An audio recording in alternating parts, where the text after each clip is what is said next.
Hello, I'm Darren Hardy, entrepreneur mentor and publisher of Success Magazine, and I want to welcome you to Insane Productivity. This is a 12-part series on how to achieve extreme levels of personal productivity. This is where you'll learn to produce insane results, insanely fast, sanely. Welcome to Module 7. Okay, in this session, I'll introduce you to a couple of other major epiphanies that I've had in my life. One of these, in fact, is why I'm doing this program and not trying to climb some other business Everest. Listen carefully, as there just might be a big epiphany in there for you as well. Let's say something insanely important to you and your future. Oh, and you just happened on another Easter egg. Congrats. To crack open the egg and claim your treasure, go to insaneproductivity.com/treasure. Click on Easter egg number 5502, that's 5502, and input the password Wyatt's Torch, all one word, Wyatt's Torch, WYATTSTORCH. Okay, enjoy. Let's rejoin the summit session now. So now let me talk about some strategic breakthroughs for going big, okay? Giving you some of the epiphanies that I've had along the way that I think can layer on this. By the way, you can see, we're kind of moving from one big idea to the next, so I don't want this to get lost in the shuffle. Like each one of these, if you went and just sort of contemplated for a long time, could create this huge shift. But let me just keep giving them to you. I warned you that there would be a lot in too short of a period of time for most people to handle. You're just going to have to keep doubling down.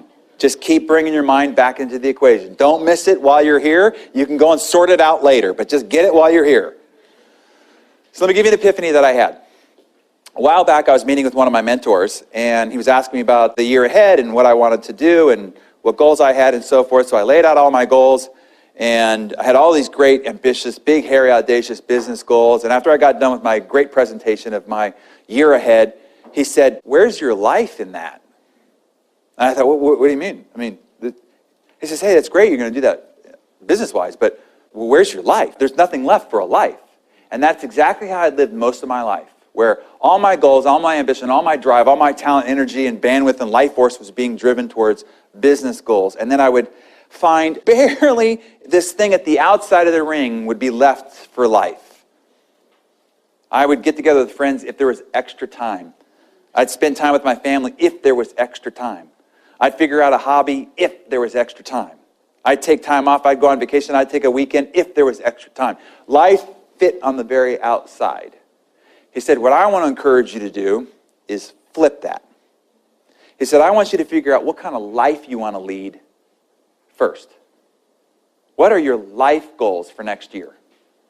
What kind of life? What kind of lifestyle? Now, life and lifestyle is not about time off. It's not about vacation. It's not about exotic travel. Like, what kind of people do you want to work with? Talking and researching and studying and creating what? Do you want to have a lot of travel? Do you want to have a long commute, short commute? What kind of products, services, industries turn you on, are most interesting to you?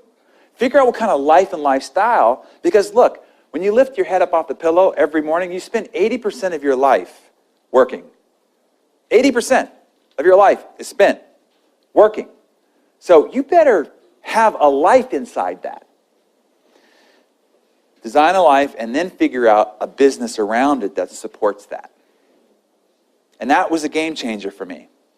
That's when I started to make business decisions, what I said yes to and no to, based on whether it fit with my life plan. Whereas before, my life plan was subject to my business plan.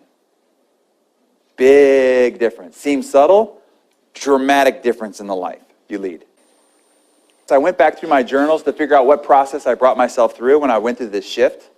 And these are the notes I found in my journal. I put together in a worksheet for you. So these are one of these exercises that I encourage you to do when you got a little extra time on a weekend and you're feeling contemplative and you're ready for a shift. Go through this exercise. Write it out. Design a life. And then mastermind, plot, and scheme about how you can have your business sort of support that and make some adjustments, some changes, and some tweaks to it. So I'm going to suggest that you do this one as a bit of a homework assignment. Now, I don't want you to mistake this as some conversation about balance, because balance is horseshit. I guess I should have stuck with malarkey. Georgia says, you can't say that on stage anymore. I'm like, nah, come on, what do you mean? Yeah. Here, look. When you're standing still, you're balanced. If you're going to move forward, what do you got to do? You got to get out of balance. You literally, to move forward, you've got to get out of balance. Now ask Mother Teresa about balance. Ask Martin Luther King, Abe Lincoln. Ask Nobel Prize winners. Ask Olympic athletes. Ask Oscar winners. Ask anybody that has achieved something fantastic and ask them about balance. And they will say, balance is not a major issue. They're too busy doing what they love. Okay? Doing what they love. So I interviewed David Foster, the hitman. And he's written 1,000 songs. He discovered Celine Dion, Michael Bublé, Josh Groban. He's had more Grammys than any other music producer. Okay? Guy's a stud. Huh? Oh, and he's proud Canadians. They just, there's only like a half a dozen that they can claim, you know. Every time it's like, it's Canadian. Okay, great, fantastic. Yeah, that's funny. All right. So I interviewed him for Success Magazine. He was on the cover of Success. So I'm interviewing him and I said, hey, a lot of people say that you're a workaholic. What do you say to that? And he said, here's the way I see it. On a Saturday morning, when it's quiet, there's no place I'd rather be anywhere on the planet. No exotic beach, no tennis court, no golf course, no lounge chair, no poolside, nowhere I'd rather be than in my studio making great art. He says, that's not working. That's living. I love it. It's wonderful. I'm creating. I'm exercising my potential. I'm doing my great art. He said, if you'd rather be anywhere than doing your great work on a Saturday morning, then you're probably doing the wrong thing or looking at it wrongly. So it's not about taking more vacation days. It's about directing your life in the direction that really stimulates you, that really fulfills you, that brings you great joy and great zest. And to me, I quote unquote work a lot. But a lot of times when I'm contemplating my options, I think I could go play golf, I could do this, or I could go and work on that project that I'm working on. Usually that's the thing I'm most interested in. And if it's not my forced productivity interval of having to take my mind away so I can rest and recover and revitalize, this is the thing that I'm drawn to. So don't mistake this whole thing of like, there's work and then there's not working. That's not true. There's just living. There's just living. And they all kind of fit in that same bucket. Okay? You have to ask yourself the question when you create your goals and your ambition is driving you to conquer new countries and territories is, do you want to get bigger to get better or just to get bigger? In other words, if you grow and get bigger, is it going to make the most important things in your life better? Are you going to contribute more? Are you going to be able to have more connections, more love? Whatever your three values are, if growing your business is going to get you more of that, go for it. Fantastic. But if it's just bigger for bigger sakes, it might actually pull you away from those values. So I was watching a movie a little while back, and the movie had nothing to do with like personal growth and development or whatever, but there's a line in the movie that just caught me. You ever done that where like a lyric of a song catches you or a line in the movie or you overhear a conversation and wham, it's what you needed to hear, right? So the line went like this: dissatisfaction is a symptom of ambition. Now this caught me two ways. I can interpret this two important ways for me. Number one is that I was constantly dissatisfied in my life. As we talked about before, no matter what I achieved, I was still dissatisfied. I was never satisfied at all. And then I became frustrated about the fact that I was always dissatisfied. Then I became self-critical about the fact that I was never satisfied. It just turned into this tailspin. It's like, I can't believe that I'm never satisfied with what it is that I've got. This allowed me to say, oh, it's just a symptom of my ambition. I'm always going to be a little bit dissatisfied. It's part of the motor. It's part of the thing that pushes me to grow and to expand and to reach and to try to blossom and to try to become more of who I'm capable of becoming. It's a good thing. Let it live there. So I was free from the self-criticism of it.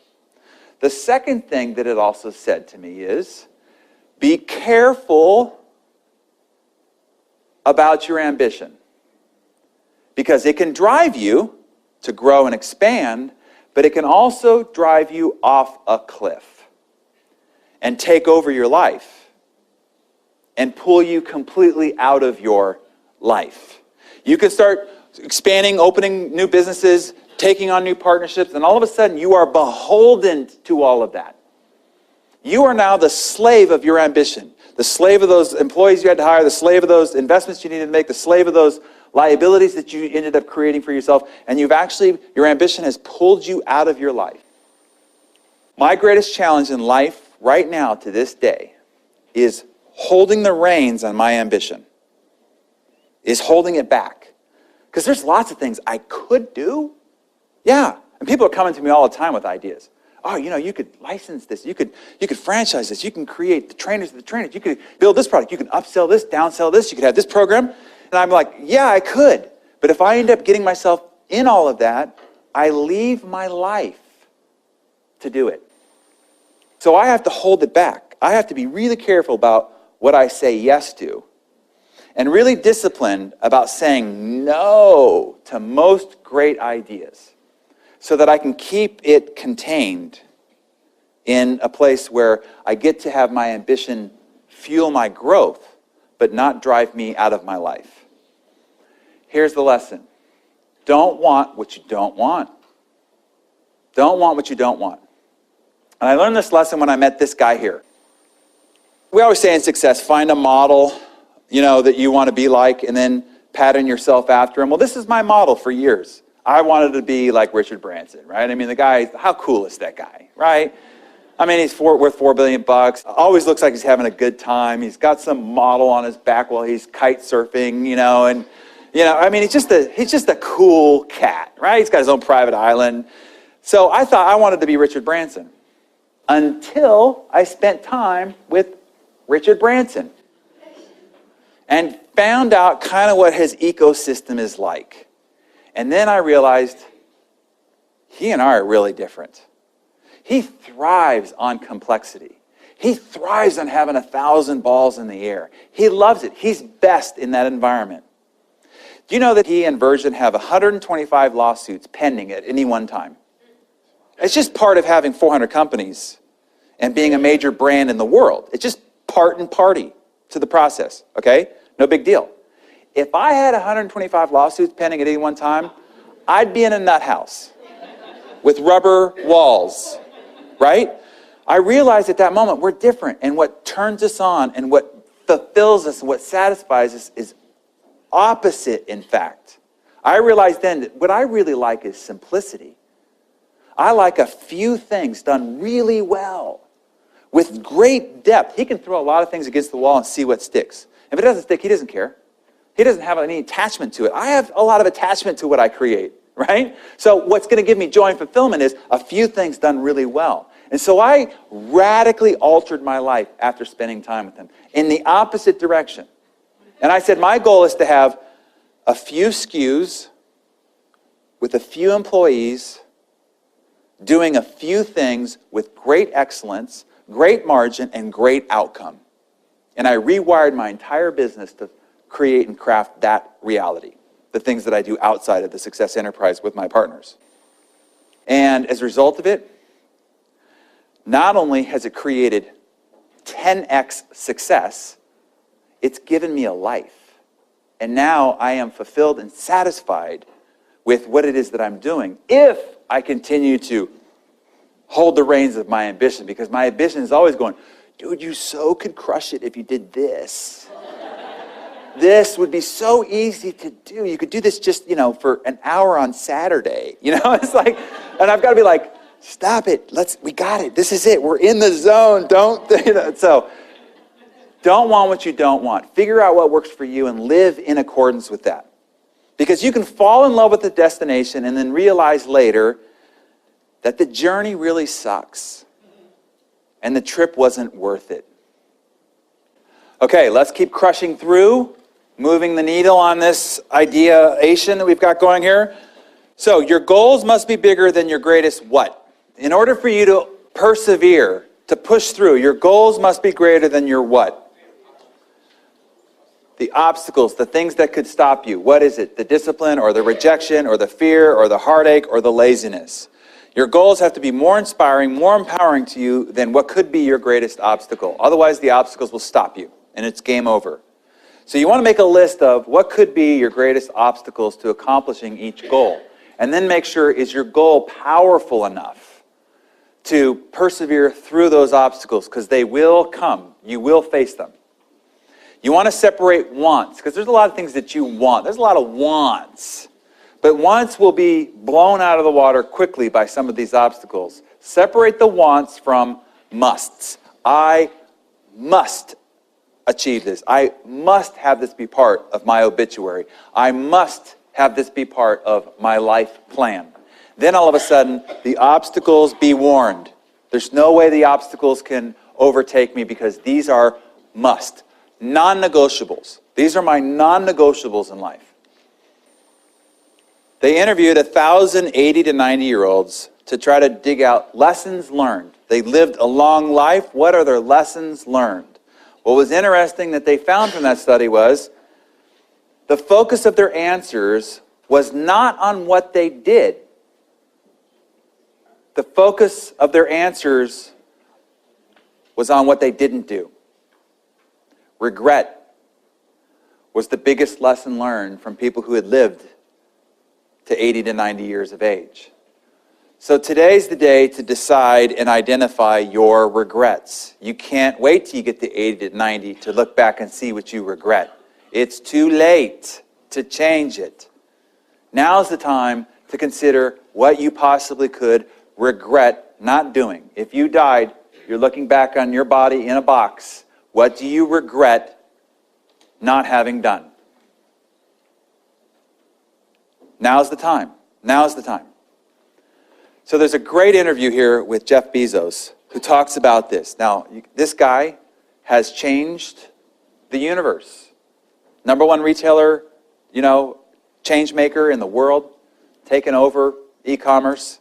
And we almost never had this. It was almost not made possible. Let me have him tell you. I went to my boss and said to him, I'm going to go do this crazy thing, and I'm going to start this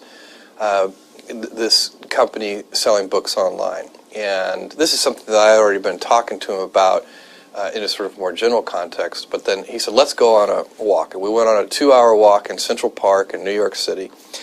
And the conclusion of that was this, he said, this actually sounds like a really good idea to me. But it sounds like it would be a better idea for somebody who didn't already have a good job. And he convinced me to think about it for 48 hours before making a final decision. And so I went away and was trying to find the right framework in which to make that kind of big decision. And, I'd already talked to my wife about this, and she was very supportive and said, look, you can count me in 100%. Whatever you want to do. It's true. She had married this kind of, fairly stable guy in a stable career path, and now he wanted to go do this crazy thing, but she was 100% supportive. So it really was a decision that I had to make for myself. And the framework I found, which made the decision incredibly easy, was what I called, which only a nerd would call, a regret minimization framework. So I wanted to project myself forward to age 80 and say, okay, now I'm looking back on my life. I want to have minimized the number of regrets I have.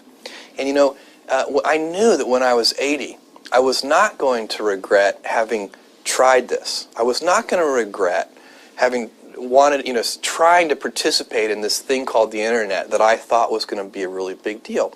I knew that if I failed, I wouldn't regret that. But I knew the one thing I might regret is not ever having tried. And I knew that that would haunt me every day. And so when I thought about it that way, it was an incredibly easy decision. And I think that's a very good, it's if you can project yourself out to age 80 and sort of think, what will I think at that time? It gets you away from some of the daily pieces of confusion. I left this Wall Street firm in the middle of the year. When you do that, you walk away from your annual bonus. And that's the kind of thing that in the short term can confuse you. But if you think about the long term, then you can really make good life decisions that you won't regret later.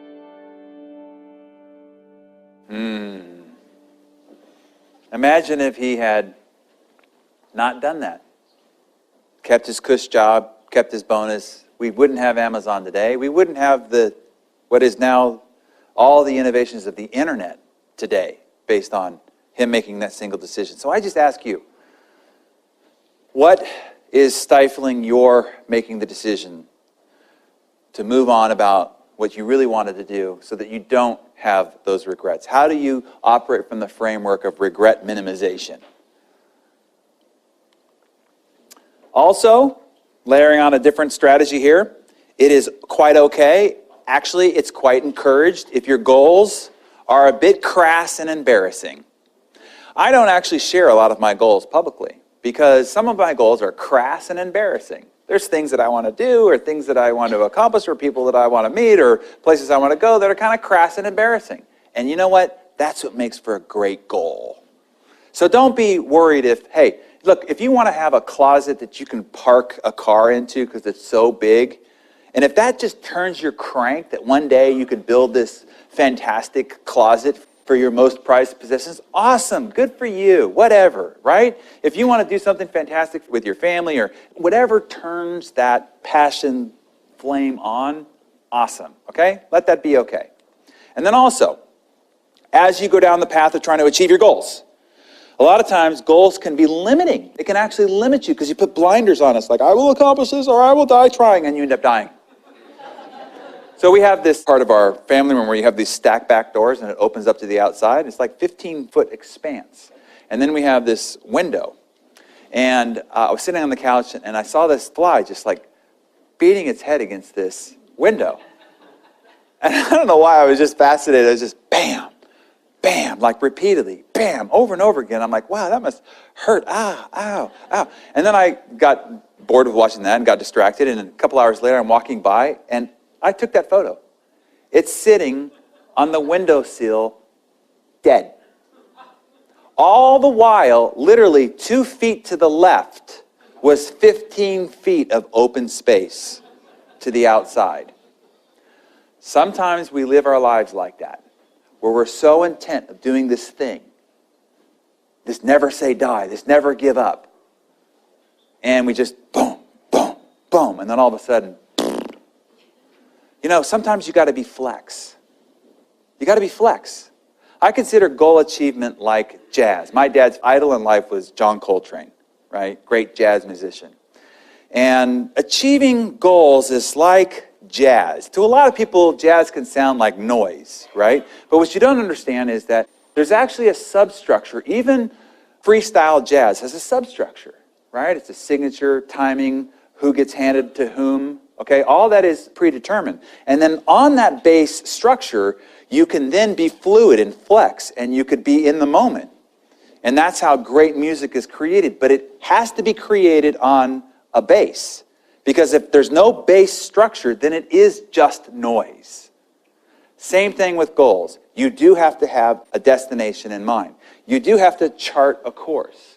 But then you need to keep looking around just in case there happens to be a 15-foot open window to the right or to the left. And sometimes I've gone along and I've actually changed the goal because the world has evolved, things have developed, and the goal expanded or the goal went to the left or the goal went to the right. So allow yourself to be flexible. Do not become too stubborn in your blinders on sort of goal achievement. And then, don't even focus on your goals at all. Write them down, use the Living Your Best Year Ever program, and then don't focus on your goals at all. The people that you see up here, none of these guys, no gals, none of these guys actually set a goal to be where they are right now in life. Interesting. They didn't set a goal for that. Here's what they did instead. They just continued to focus on growth. Growth was the only objective. Growing, better, iterating, improving, one step at a time. Richard Branson put it this way. When my friends and I started the first Virgin business 40 years ago, we had no master plan, especially not one for a group of companies that by 2011 would number more than 400 businesses around the world and employ 50,000 people. Had we tried to plan for such a future, we would certainly have messed it up. Instead, they just iterated on growth, one step at a time. John Maxwell, when I interviewed him, I said, hey, John, you've created all this great success. You're at this pinnacle point in your life. What are your goals now? And he said, you know, what's interesting, when I was young, I had all these great goals that I thought they just were wild and crazy and ambitious. But the life that I have right now is way beyond any goal I could have even imagined when I was a young person. And so I have learned that the reason why I got to where I'm at is because every day I just focused on growth. And every day on top of every day focused on growth, I far surpassed anything I could ever have imagined. There's no way I could have set a goal to be the worldwide authority on leadership, write 50 books, get paid $60,000 for an hour. Who sets a goal for that? So I'm living a life I could never have imagined on a goal. I interviewed this guy not too long ago. He was on the cover of Success Magazine. This is Pete Cashmore, the CEO of Mashable. Started out as a blogger in Scotland. And I asked him, I said, what do you want to accomplish? What's the denting universe, the goal, objective for you? And he says, look, all I want to do, this is my only goal. I want to be better today than I was yesterday. And I want to prepare today to be better tomorrow. That's all I want to do. That's my goal. And I thought, man, that is beauty. That is exactly right. And as a result of that, the guy has surpassed any goal imaginable for a young guy like him, particularly a young guy from Scotland who starts out as a blogger. Just that constant focus of growth, iteration, one step at a time. Going back to the analogy, standing at the bottom of the staircase, if you continue to just look up at the big goal, it'll be paralyzing, it'll be stunting. Instead, just focus on one step of growth. One step of growth. And then you'll look up and go, wow, I far surpassed anywhere I could have even seen. So it's great to set goals, have a destination, provide a roadmap, but then just focus on growth. Just focus on one stair step at a time. So there's a goal supplement there. I'm going to encourage you to use that as a homework supplement so that you, in your additional time, can work on some of those aspects of refining your goals.